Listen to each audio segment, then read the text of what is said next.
You're watching the KOAM Morning News on Fox 14. Coming up, Jasper County receives the poorest audit. A city in Jasper County receives the poorest audit rate available. Came through this morning, is trying to clear out, but are we going to really dry out anytime soon? Forecast coming up. And we bring you the latest gaming news, and today it's with a horror-based game. All that and more coming up. The 4 states' most watched news starts now.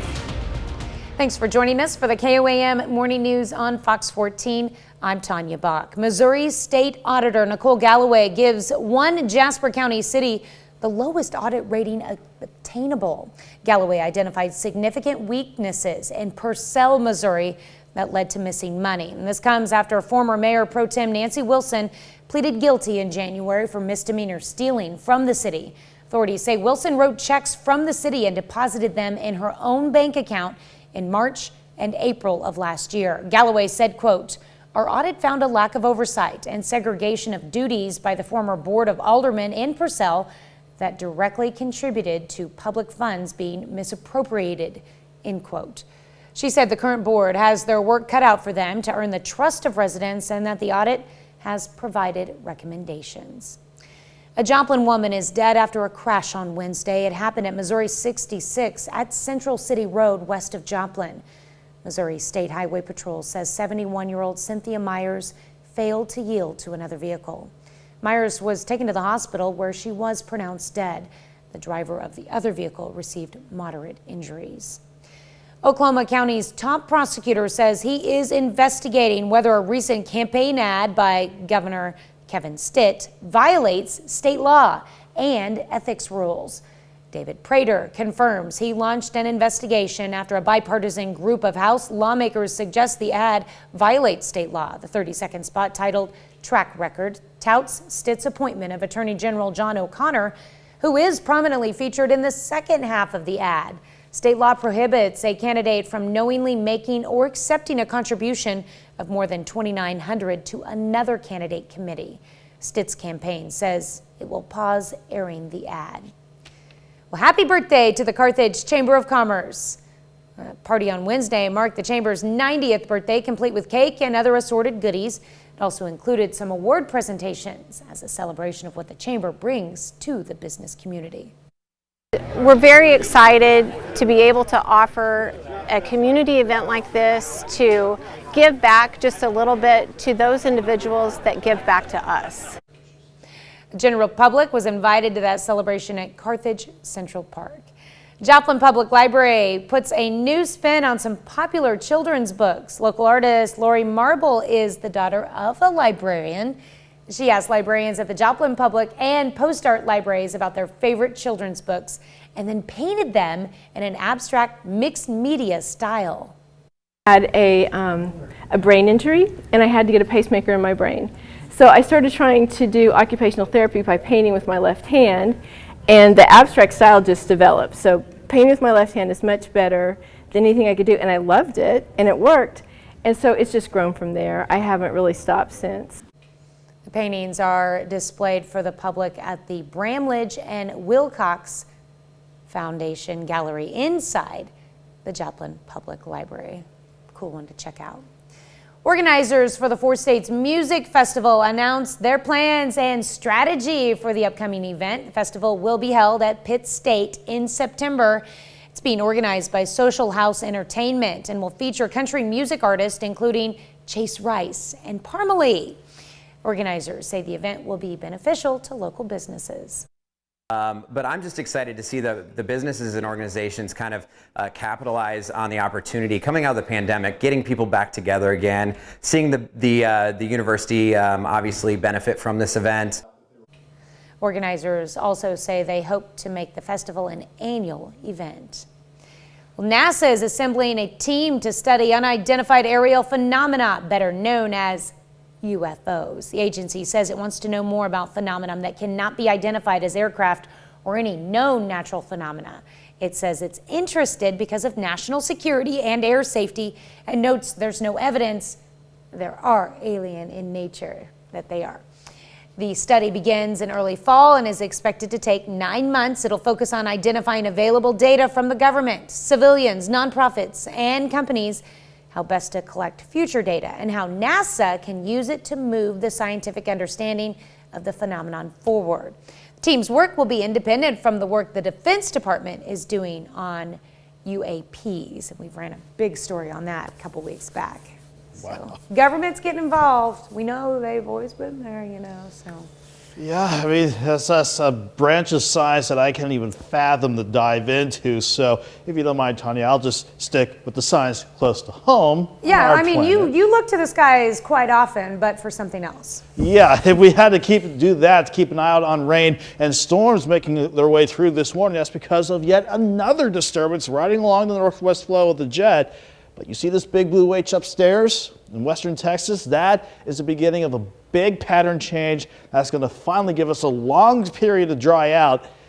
On the other hand, it's going to make it feel like summer once it really kicks into gear. But this overnight and morning, we did have complexes of rain and thunderstorms, but the worst of the action skirted around the area. It came through Wichita and then really blossomed again as it worked into eastern Oklahoma and western Arkansas. But around here, we did have our fair share of light to moderate rain this morning, a couple of thunderstorms too.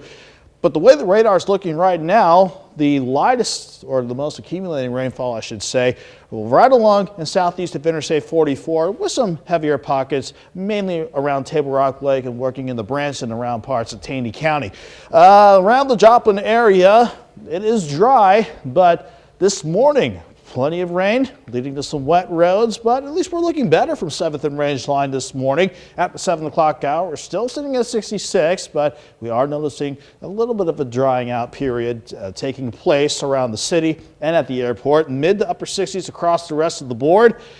And from here, we're going to get rid of the rest of the morning rain chances. See partly sunny skies return this afternoon, 74 by noon. Highs are 82 degrees.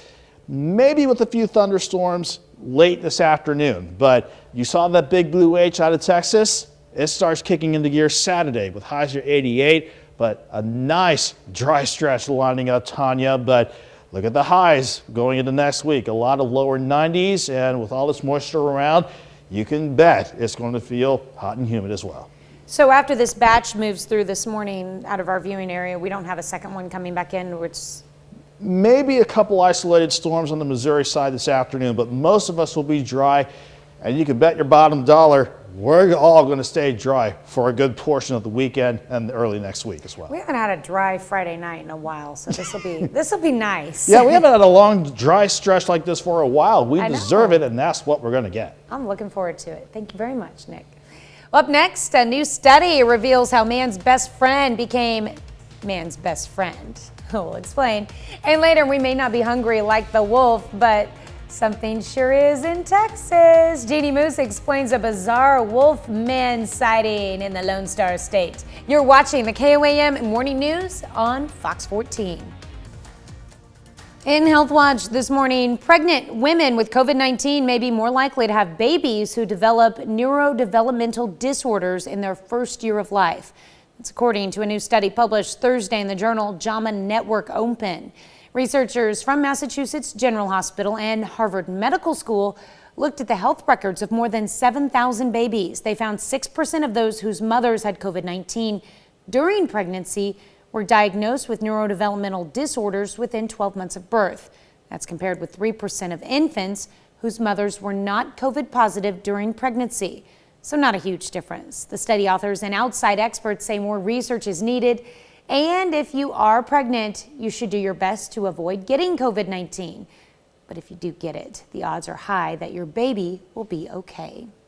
Well, new evidence shows some babies born shortly before and during the pandemic may be developmentally behind. And according to studies from the JAMA Network, there is an uptick in delays like talking, walking, and interacting. Researchers and physicians say uneven access to health and child care and limited exposure to the outside world are factors. Experts have long known 85% of brain growth happens before the age of 5, and now many adult caretakers face unprecedented levels of stress that can impact a child's development. In a handful of small studies, children born during the pandemic have scored lower for motor skills and problem solving. In other studies, show pandemic babies vocalize less than pre-pandemic babies thanks to increased screen time and mask wearing. It could be years before researchers can adequately measure whether the pandemic has a long-term effect on early childhood development. In many cases, the lagging skills are recoverable. Clinical trial is underway to evaluate an inhalable vaccine to protect against respiratory infections, including TB, COVID-19, and the flu. Canadian scientists who developed it say such vaccines provide far better protections and stronger immunity than nasal sprays by delivering vaccine droplets directly into the lungs. Women in menopause may be best served by individualized care rather than a one-size-fits-all approach. Medical experts in the UK recommend doctors offer advice on diet, exercise, and other therapies to treat symptoms, since certain hormone replacement medicines are currently in short supply. And new research and scientific reports explains how dogs became man's best friend. Scientists in Japan say it's thanks to a gene that lowers their stress level, allowing them to be comfortable around humans. All right, I know a few humans that might be missing that gene. Just kidding. A grocery store in Illinois went totally bananas recently and ended up setting a Guinness World Record. The Jewel Osco created the largest display of bananas ever reported worldwide. Why? Oh my goodness. Employees placed roughly 70,000 pounds worth of the fruit on their property. It took them about 3 days to get it all set up. After the store was officially credited with setting the record, the bananas were handed out for free. Anything that's left over will be donated to a food bank in the area. And if they get too ripe, we're going to be making lots of banana bread down there. I was about to say, they better not let all those bananas go to waste, but thankfully it's not. My youngest would have a heyday. He absolutely loves bananas. Number one favorite food. I mean, actually banana's pretty good. Sometimes I freeze bananas and put them in a high-speed blender. That's a quick ice cream substitute, and it's actually pretty good. There you go. And it's healthy, too. Absolutely.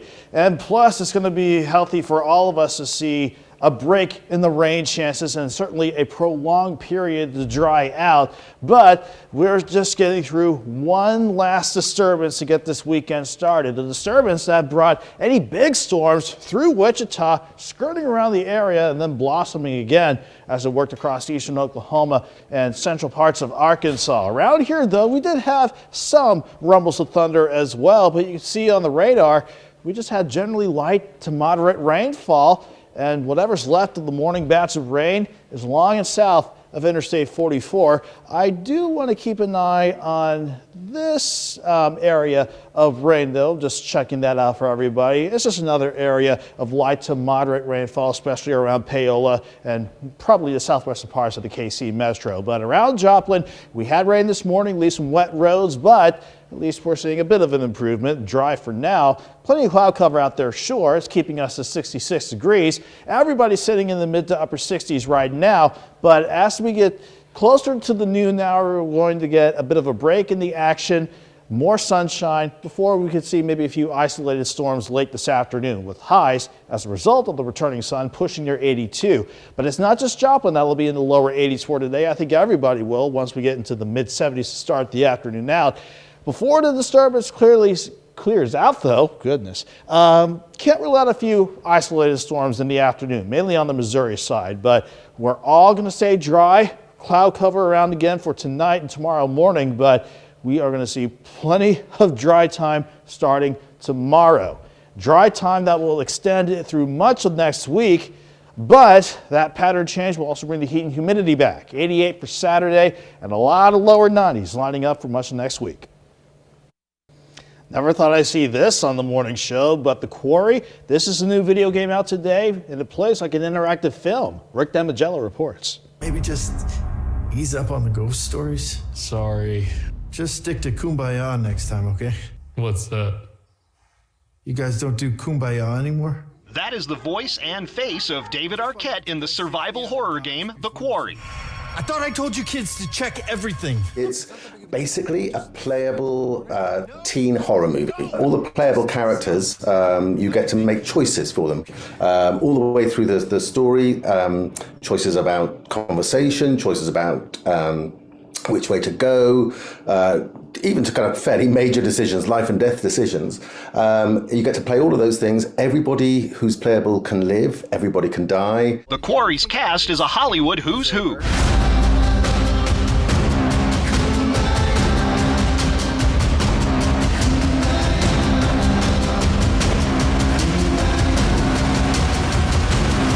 Aren't just voice performers. It's full performance capture. We filmed it at Digital Domain. You've probably seen where actors have these suits with all these little dots on. So they have those, and that kind of captures all of their movement. But they also have a three-dimensional camera on their faces. It's them, a kind of a rendering of them, but it's their actual performances. Jacob! Emma? Best way to play it was with a bunch of friends or on a date or whatever. It's much more fun like that. Playing it on your own, it's going to be scary. It's definitely scary. Grab some popcorn and some beverages and sit down with your friends and play it. That's how I would do it. Lock the doors. No one in, no one out. No, got it? I'll be back first thing in the morning and we'll get you all on the road. Leveling Up in Hollywood, I'm Rick Damigella. Well, let's switch things over to a weather setup that's not going to be so frightening. Thankfully, this building upper level ridge is going to be a big pattern change for us once we get past this quick upper level wave that is working on through today. This, like the past several days, is yet another wave that brought some rain and thunderstorms, but the best shot for any strong to severe storms skirted around the area this morning, thankfully, but we still had to deal with light to moderate rain, a couple random claps of thunder here and there, but the bulk of the rain now is shifting south and east of Interstate 44, but still along the interstate and in our southern counties. Some light rainfall trying to hold on. Rainfall that led to some wet roads this morning from 7th and Range Line, but at least we're dry for the time being. Still mostly cloudy though in Joplin with temperatures sitting at 66. We have everybody in the mid to upper 60s at 721 as we continue to get your weekend started and your Friday morning started. As for the rest of the day, the last of the rain chances, they should be pretty much out of here after 8 or 9 o'clock. Partly sunny skies returning by the afternoon. The push highs near 82, but you see that little thunderstorm icon by late afternoon. That's because even though we're getting the bulk of the rain chances today out of here, this wave that's still nearby could try to trigger a few isolated storms, mainly on the Missouri side, with everybody topping out in the lower 80s otherwise. Then, quick look at your 7-day. That big pattern change is going to lead to a prolonged dry stretch through the weekend and much of next week, and we deserve it. But it's going to heat us up. 88 by Saturday and a lot of lower 90s for much of next week.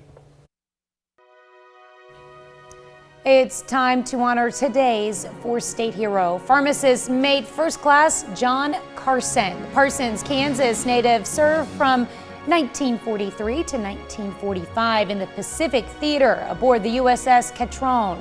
This decorated veteran earned the Pacific Theater Ribbon, the Okinawa Invasion Medal, and the Good Conduct Medal. To John Carson, we thank you, today's four-state hero. Well, surveillance camera image of a mysterious figure has officials in Texas scratching their heads. They can't figure out what it is, so they're asking the public to help identify it. Jeannie Moose reports. The city of Amarillo, Texas is asking folks to guess, what is this thing? The image was captured last month at 1:25 a.m. by a camera set up inside the Amarillo Zoo, looking out through a perimeter fence. Is it a person with a strange hat who likes to walk at night? City officials asked in a tweet, referring to it as a UAO. The unidentified Amarillo object. Wow. Let the guesses begin from Fantastic Mr. Fox. I don't want to live in a hole anymore. To Rocket Raccoon from Guardians of the Galaxy. Oh, yeah. The camera is motion activated and sends an alert to zoo officials when it captures something. There were some serious theories. A raccoon standing on its hind legs, or potentially a person walking through the park that just happened to get captured in a peculiar way. But the public's guesses were more colorful, from Sonic the Hedgehog to the San Antonio Spurs coyote mascot.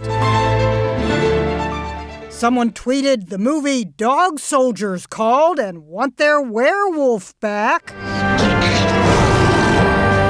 Another poster wondered, is this guy on the loose? And of course, there were references to Bigfoot, though someone thought Littlefoot might be more appropriate. There is no video, just this image. One poster went all out to illustrate his theory it was a coyote jumping the fence, diagrammed with anatomy like ears, tail, etc. Noted, if nothing else, all these guesses could leave folks howling. Jeannie Mose, CNN, New York. It does look like a person with a fox head on it. Interesting. Another half hour of news and weather is just ahead. Coming up on the KOAM Morning News on Fox 14, we'll meet a chimp rescued from Missouri who's now living his best life.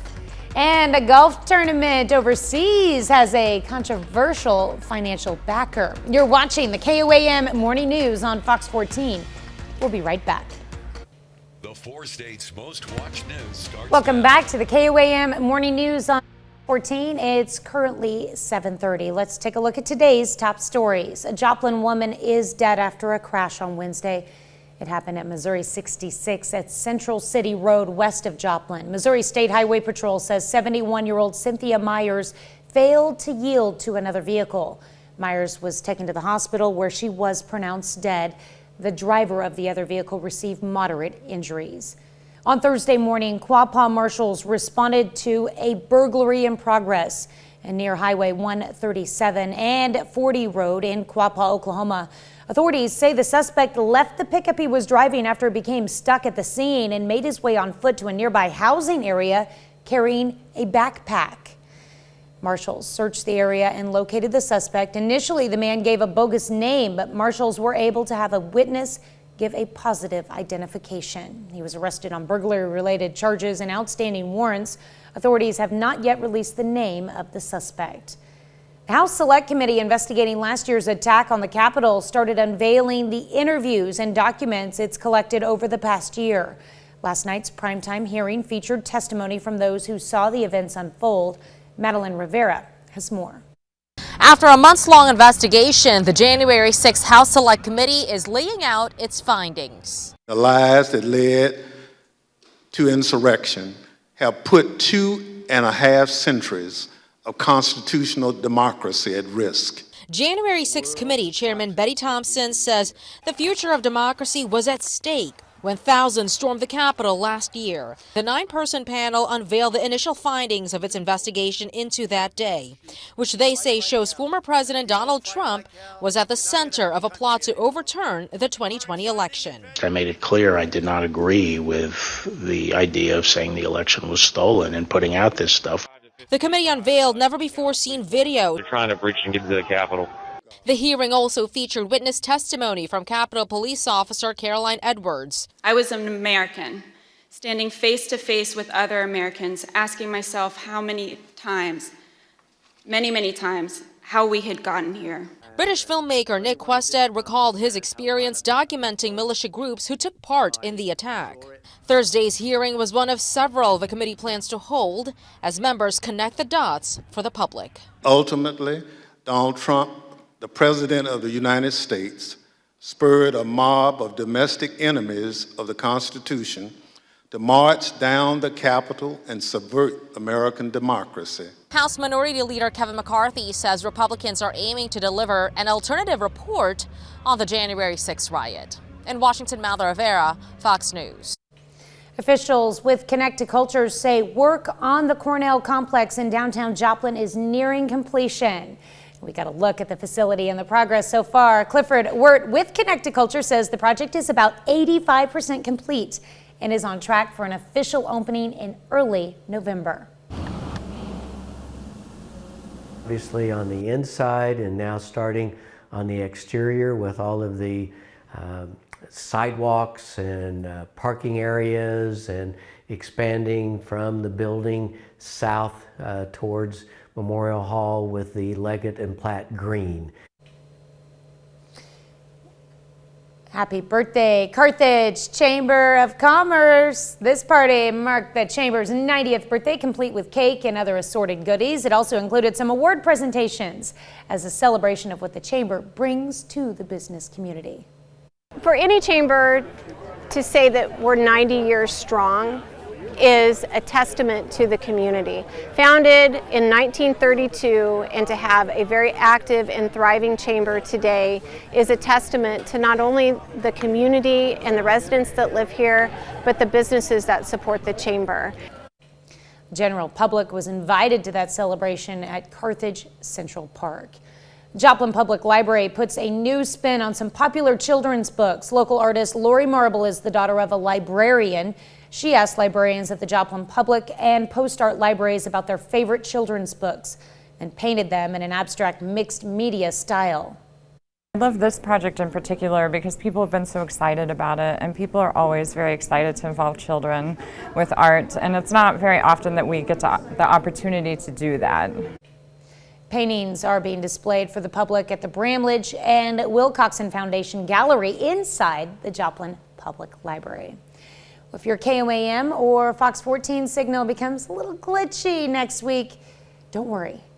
It's a sign of progress. We'll be broadcasting from a lower temporary antenna while a crew installs a new, more technically advanced antenna at the top of our tower. It's the final step in our More Power project, and this will allow some viewers who previously lost our signal to receive us once again. So tell your friends. If everything goes according to plan, we will be back up and stronger than ever by the end of June. Well, grab the popcorn. That's because it's movie night. National Movie Night falls on the second Friday in June. It's a great time to put away the cell phones and enjoy a classic or something new with friends and family. Movies have been bringing people together for nearly 100 years. From the home theater with VCR and DVDs to movies now on demand, big screens or small screens, there are plenty of viewing options. Drive-in movies are also making a comeback in some cities.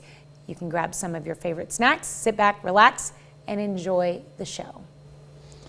Kind of reminds me, I need to rewatch either Office Space or Ferris Bueller's Day Off again.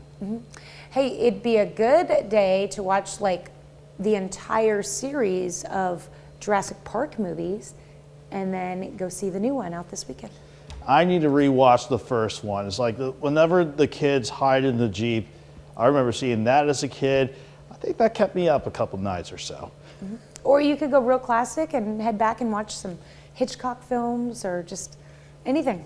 Yeah, anything up for grabs, especially given that if you're not doing anything this morning, that might be the best thing to do, considering we are dealing with some rain this morning. That's because of yet another disturbance running along the northwest flow of the jet. But this big blue H upstairs, that is going to be the beginning of a big pattern change that's going to allow us to finally dry out for numerous days in a row. But we had to deal with our share of rain and some thunderstorms, with the strongest of the storms skirted around the area this morning, which we'll certainly take, no doubt about it. But still some lingering light rain for areas along the south of Interstate 44. Let me take you quickly outside the 7th and Range line. Cloudy skies up top still, but at least we're dry in Joplin for the time being. 66 degrees. We have most of the area sitting in the mid to upper 60s right now. And before we go to break, your day planner, as long as that upper level disturbance is still around, I'm not going to rule out maybe a few isolated storms in the afternoon. But despite that, we should see some more sun this afternoon, 74 by noon, highs are 82. We're back with more after the break.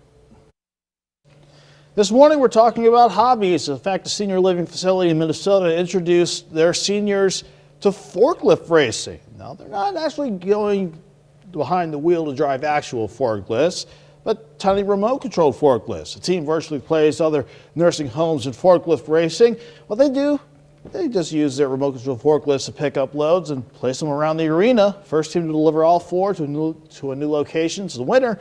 And this brings us to our something to talk about this morning. What's one hobby that you have? And we've got so many people chiming in with gaming, actually surprisingly, with our audience leading the way. But we've got other options in the running as well. You still got time to chime in. Head over to KOAMNewsNow.com/vote, or you can vote using the KOAM News Now app.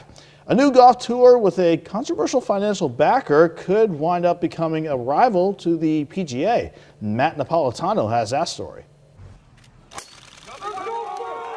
The Live Golf League, backed by the Saudi government, teed off in London 48 golfers are participating, including Phil Mickelson, who previously said he was willing to turn a blind eye to Saudi Arabia's history of human rights abuses if it meant gaining leverage against the PGA Tour. He's since apologized while also explaining his participation in the new league. I don't condone human rights violations at all. I don't think nobody here does. I've also seen the good that the game of golf has done throughout history, and I believe that Live Golf is going to do a lot of good for the game as well. There are other notable names participating in Live, including Sergio Garcia, Lee Westwood, and Dustin Johnson. The Live Series has a different format to the PGA, 54 holes instead of 72, and players are split into teams, where the captains of each team draft other golfers. Unlike the PGA, no golfers get cut, and everyone wins money from a total pot of $255 million spread out across 8 events.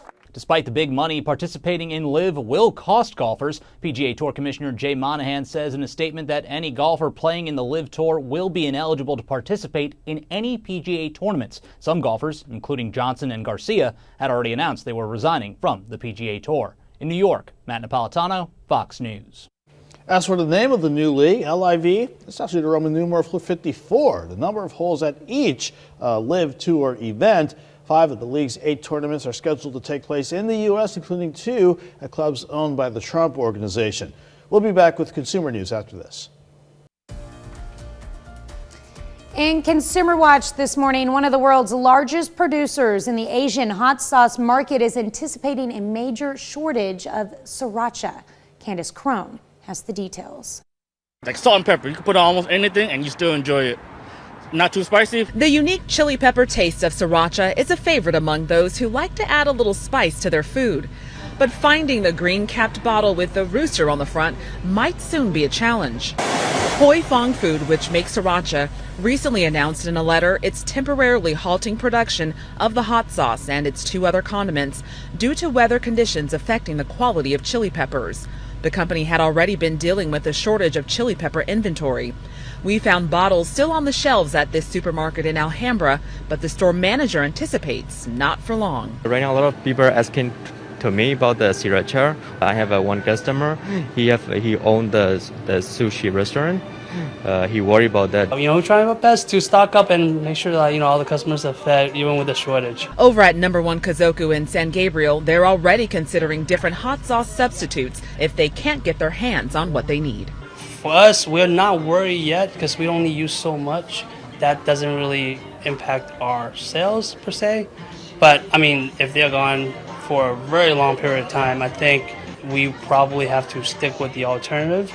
And if that doesn't work, then it's going to be a little more hard to find any other substitutions to please our customers and clientele. The company didn't immediately respond to our requests for comment. Victor Tran said he hopes the shortage doesn't last too long. Actually, I'm low at home right now. I haven't been to the market, so I wouldn't know, but I hear about it. So maybe I might run to the market, try to snag up a couple bottles, bring it home.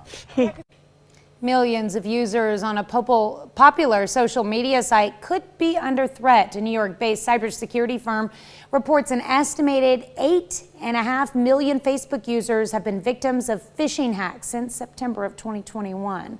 The report says these attacks are software-based, are growing, and target vulnerable populations. Personal accounts were specifically targeted and used personal messaging to send attacks to users' friends. Attacks look like promotions for items interesting the elderly and to the elderly and underprivileged. We'll be right back with more after this, but first let's take a look at the market prices before the opening bell.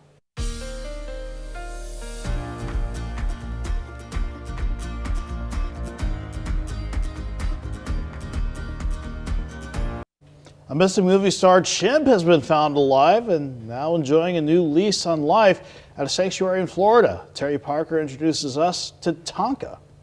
Okay, so here he is. Tonka, the former movie star, rescued from a basement, and now he's here at the Save the Chimp Sanctuary. And here is the rest of his amazing story. Tonka, a 38-year-old chimp who starred in the movies Buddy and George of the Jungle, among others, is adapting to life in this Fort Pierce sanctuary. He was rescued Sunday from a Missouri breeding operation whose owner hid him in this basement cage for a year after allegedly claiming he was dead. An emergency court order was his ticket to freedom. The van on the way here, all he wanted to do was look out the window. He didn't seem nervous at all. He definitely let us know what food he liked and what he didn't. Tonka likes water from a bottle, apples and oranges, but doesn't really care for bananas. And he likes his neighbors in the quarantine wing of the sanctuary, where he is adapting well. He's already been outside, and after 60 days, he will be moved to one of these 5-acre chimp islands where he can do whatever Tonka wants. Because it's so incredibly critical for chimpanzees, just like it's critical for us to be able to socialize with other humans. Tonka is calm, perfectly healthy, and you can tell he is used to being in the limelight. Are you a pretty boy? Are you a pretty boy?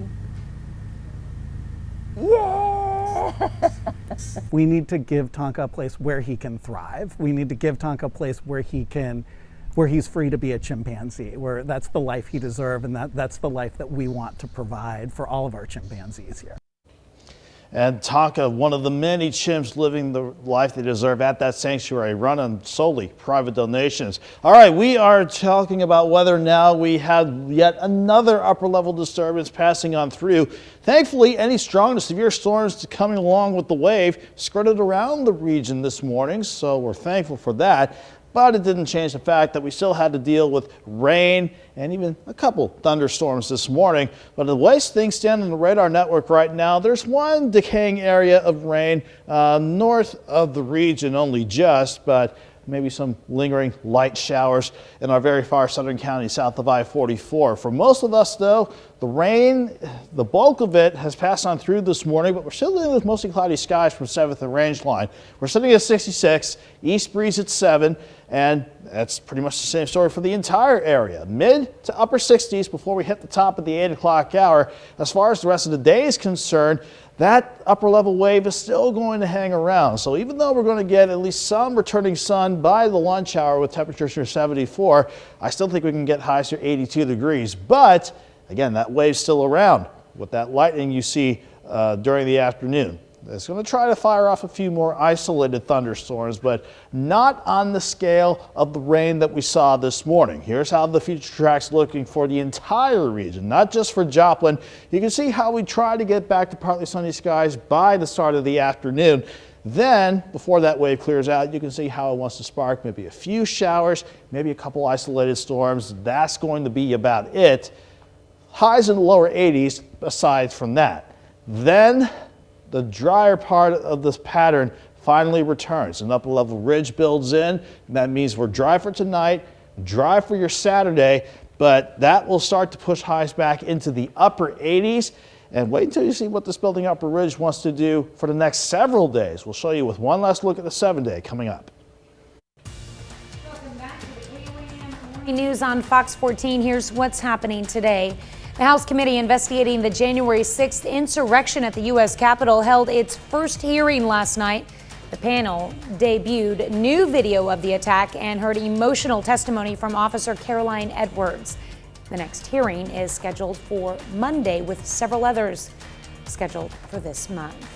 3 people are killed and 1 injured after an employee opens fire at a machine plant in Smithburg, Maryland. The Washington County Sheriff's Office says the suspect and a state trooper were also wounded during a shootout. 23-year-old man is in custody. A baby missing since 1981 is found and is alive and well. Holly Klaus went missing after her parents were murdered in Houston. That case is still open, and the Texas Attorney General's office says the family who raised Klaus are not considered suspects. The 2 bodies were identified last year using advanced DNA techniques. Klaus is expected to meet with her biological families soon. All right, as I promised, one last look at the 7-day forecast. 82 today, back into the upper 80s tomorrow, but that returning dry pattern is also a hot and humid pattern with highs in the lower 90s, but can't stress enough, Tanya, that long dry stretch starting on Saturday. We need it, so we're going to take it. All right. Well, I think that's all the time we have for. Okay. Yeah. All right. Well, thank you for joining us. Oh, do we have any more time? Oh, magically it appeared. Okay. Hey, there we go. All right. NASA's Perseverance rover makes a friend on Mars. The rover encountered a pet rock 4 months ago, and the two have been inseparable ever since. The rock reportedly found its way into the rover's left front wheel in early February. Since then, it traveled nearly 5.5 miles across the rugged terrain. The Mars rover's current focus is drilling cores and examining sedimentary rocks around the Delta area, which NASA says were created billions of years ago when there was water in the area. Perseverance's pet rock is not hurting those operations. It remains to be seen how long the robotic explorer's new friend will stick around. All right, well, now I think this is almost about all the time that we have, but we thank you so much for joining us to put the good in your morning and to get this weekend started. We'll be back with more news and weather at noon on KOAM. Have a great morning and an even better day.